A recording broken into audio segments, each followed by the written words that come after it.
Hello, আসসালামু আলাইকুম। এটা ছিল আমাদের কক্সবাজারের তৃতীয় দিন। তো তৃতীয় দিন আমরা সকাল সকাল কোথাও যাচ্ছি না, ঘুম থেকে উঠি, খাওয়া দাওয়া করে চলে যাব সাগর পাড়ে ভিজতে। তো তাসনিম, রাফিয়া ওরাও যাবে। তো রাফিয়া বলতেছিল আমরা সাগর পাড়ে যাচ্ছি, ও দেখাইতেছে। এবার ও আজকে কিন্তু খেলনা কিনছে, ওই যে বালু দিয়ে যে খেলে সেই খেলনাগুলো। তো আমরা যাচ্ছি, আর আমি দেখা যায় সাগর পাড়ে ভিজতে গেলে বড় একটা হেজাব পরে যাই, কারণ দেখা যায় সাগর পাড়ে গেলে ওড়না তো গায়ে থাকে না, বাতাসে সব উড়ে যায় এই কারণে। আর আমি যে আর গে এই চাকাটা নিব, কারণ সাঁতার জানি না, এই জন্য এটা আর কি থাকার জন্য অনেক ভালো হয়। তো দেখা যায় সাগর পাড়ে এই যে রাফিয়া কিন্তু ও পানিতে এখনও নামে না, ওই ঢেউকে আজকে কেন জানি না অনেক ভয় পাইতেছিল, বলতেছিল না আমি ঢেউ যাব না, কারণ ঢেউগুলো এত জোরে আসে যে ওকে ফেলে দেয়, এর জন্য ও আর কি ভয় পায়। আর তাসনিম তো ও ভয় পায় না, ও দেখা যায় স্পিড বোট প্রথম দিন এসে বলছিল আমি স্পিড বোটে যাব।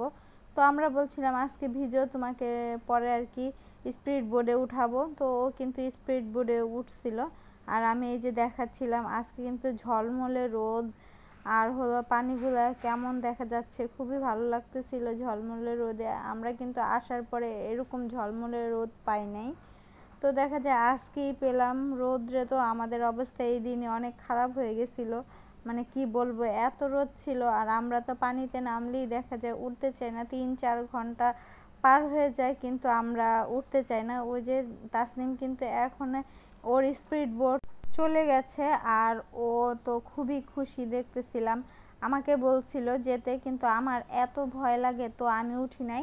তো ওর বাবা আর ওর যে ওরা কিন্তু ঘুরে এসে স্পিড বোট দিয়ে এই যে নামতেছিল।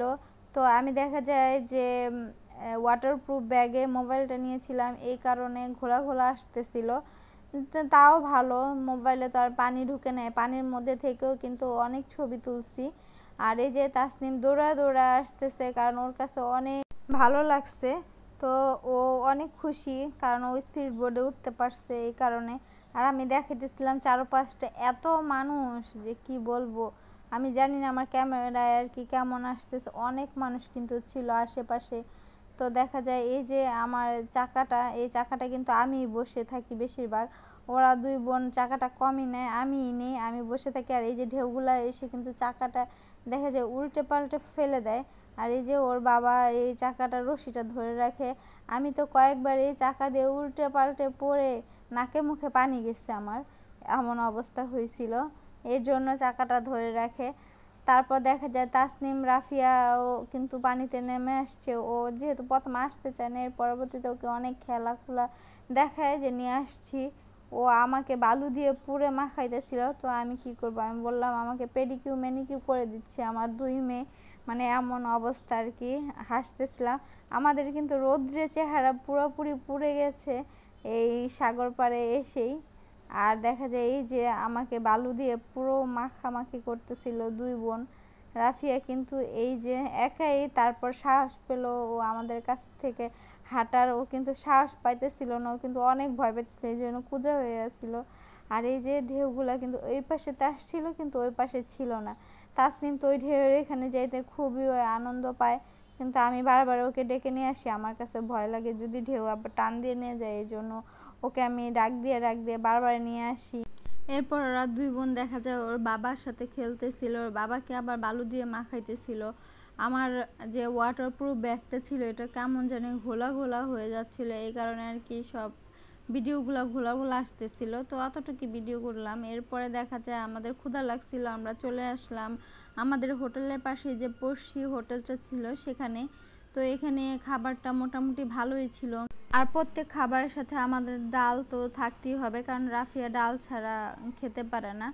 আর ওই আচারটা যে দেখালাম সেটা কিন্তু অনেক স্বাদ ছিল, শুধু শুধু খেতেই বড়, আচারটাও খুবই ভালো ছিল, এটা ওদের খাবারের সাথে সার্ভ করে। খাওয়া দাওয়া শেষে আমরা চলে আসলাম শুটকি নিতে, কারণ আজকে যেহেতু শেষ দিন থাকবো, তো যা যা কেনার আজকেই কিনতে হবে। তো শুটকির এখান থেকে আর কি শুটকি নিতে আসছিলাম। এটাও কিন্তু আমাদের যে মানে হোটেলটা রেকমেন্ড করেছিল তার আর কি রেকমেন্ডে এই শুটকির দোকানে আসছিলাম।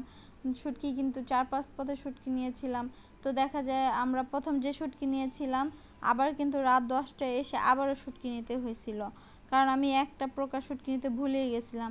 তারপর শুটকি নিয়ে আমরা কিন্তু হোটেলে রেস্ট নিয়ে আবার আসছি এখানে যে আনারস মাখাটা খেতে।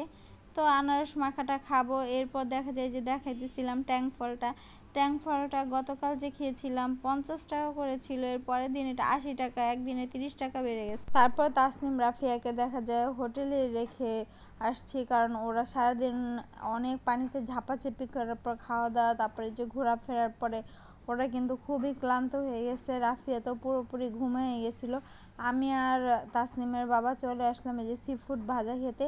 তো খাওয়া দাওয়া করে আবার তাসনিমের জন্য নিয়ে আসছি। তাসনিম প্রথম তো বলছিল খাবে না, তারপরে বলে ঠিক আছে নিয়ে এসো আমার জন্য। তারপর ওর জন্য নিয়ে আসছি। এই যে দেখাইতেছিলাম রাফিয়া পুরোপুরি ঘুম। ও জাগ না থাকলে ও হয়তো খেত, কারণ ওর কাছেও নাকি এই সি ফুডগুলো খেতে ভালো লাগছিল। আর এখন প্রায় রাতের 1টা বাজে।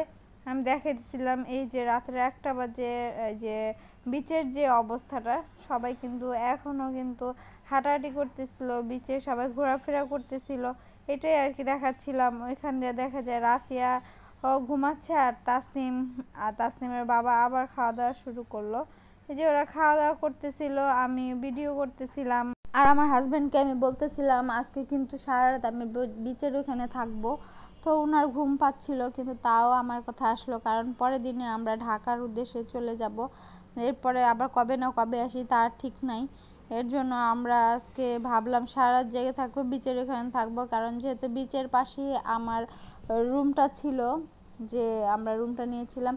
আমি দেখছি সারা রাতই মানুষ হাঁটাচলা করে এবং কফি বাদাম বিক্রি করে, ভালোই লাগে, খারাপ লাগে না। দেখা যায় সারা রাতই মনে হয় সকাল, এরকম অবস্থা। আর অনেক বাতাসগুলো, রাত্রের বাতাসটা বেশি ভালো লাগে সাগরের, আমি এটা উপভোগ করছি।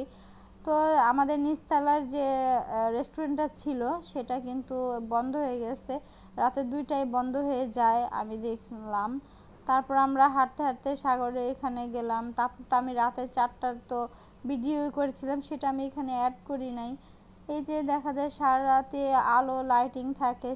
আর আমাদের বাসের টিকিট এবার আসার সময় পেতে অনেক কষ্ট হয়েছিল, আর যাওয়ার সময় কিন্তু অনেক কষ্টে আমরা একটা বাসের টিকিট পেয়েছিলাম। আসার সময় তো স্লিপার কোচ পাই নাই, যাওয়ার সময় স্লিপার কোচ পেয়েছিলাম, তাও গ্রিনল্যান্ডের পাই নাই, এটা পেয়েছিলাম রয়্যাল এক্সপ্রেসের।